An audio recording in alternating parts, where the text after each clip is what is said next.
ঈদুল আজহার আগে 15 লাখ টাকায় একটি ছাগল কিনতে গিয়ে সামাজিক যোগাযোগ মাধ্যমে ভাইরাল হন মুশফিকুর রহমান ইফাত নামের এক তরুণ। এরপরেই নানা আলোচনা শুরু হয় তাকে নিয়ে। জানা যায় তিনি জাতীয় রাজস্ব বোর্ডের সদস্য মতিউর রহমানেরই ছেলে।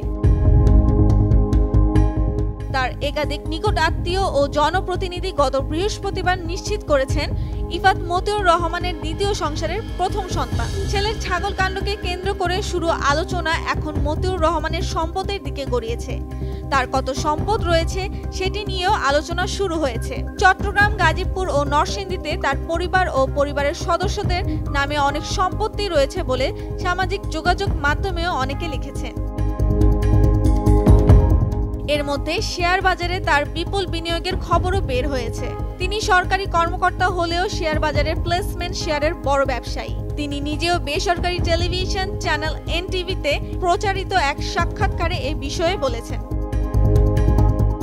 এনবিআর সদস্য মতিউর রহমান কাস্টমস, এক্সাইজ ও ভ্যাট এপিলেট ট্রাইব্যুনালের প্রেসিডেন্টের দায়িত্বে হিসেবে আছেন এখন। তিনি সোনালী ব্যাংকের পরিচালক পদেও রয়েছেন। তিনি গত বুধবার প্রথম আলোকে বলেন, তিনি এবার ঢাকার বাহিরের একটি খামার থেকে কোরবানির পশু কিনেছেন, কিন্তু ছাগল কেনার আলোচনা ছড়িয়ে পড়ায় এবার তার পরিবারের ঈদ মাটি হয়ে গেছে। তিনি দাবি করেন 15 লাখ টাকায় ছাগল কিনতে যাওয়া এই ইফাত তার সন্তান নয়। তবে মতিউর রহমানের বক্তব্য গণমাধ্যমে প্রকাশের পর ইফাত যে তারই সন্তান সেটির সপক্ষে সামাজিক যোগাযোগ মাধ্যমেও অনেকগুলো ছবি ও তথ্য বিভিন্নজন প্রকাশ করতে থাকেন। পরে খোঁজ নিয়ে জানা যায় ইফাতের মা শাম্মী আক্তার শিবলি ওরফে শিবু মতিউর রহমানের দ্বিতীয় স্ত্রী। শাম্মী আক্তারের বাবার বাড়ি ফেনীর সোনাগাজী উপজেলার আমিরাবাদ ইউনিয়নের সোনাপুর গ্রামে।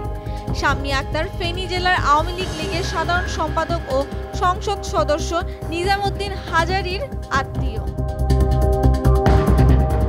এদিকে ইফাতের পক্ষে সামাজিক যোগাযোগ মাধ্যমে ফেসবুকে একটি পোস্ট ভাইরাল হয়েছে।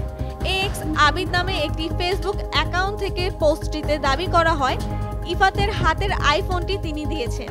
ইফাত শিল্পপতি মামার জন্যই ছাগলটি কিনেছিল। এক্স আবিদের সম্পর্কে খোঁজ নিয়ে জানা যায় তিনি ইফাতের নিকটাত্মীয়। তার প্রকৃত নাম আবিদুল ইসলাম। তিনি ফেনী জেলার মহিলা আওয়ামী লীগের সাধারণ সম্পাদক লায়লা জেসমিনের ছেলে।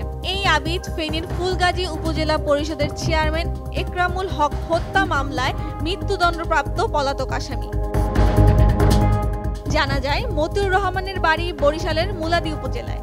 তার প্রথম স্ত্রী লায়লা কানিজ নরসিংদীর রায়পুরা থেকে বিনা প্রতিদ্বন্দ্বিতায় নির্বাচিত উপজেলার চেয়ারম্যান।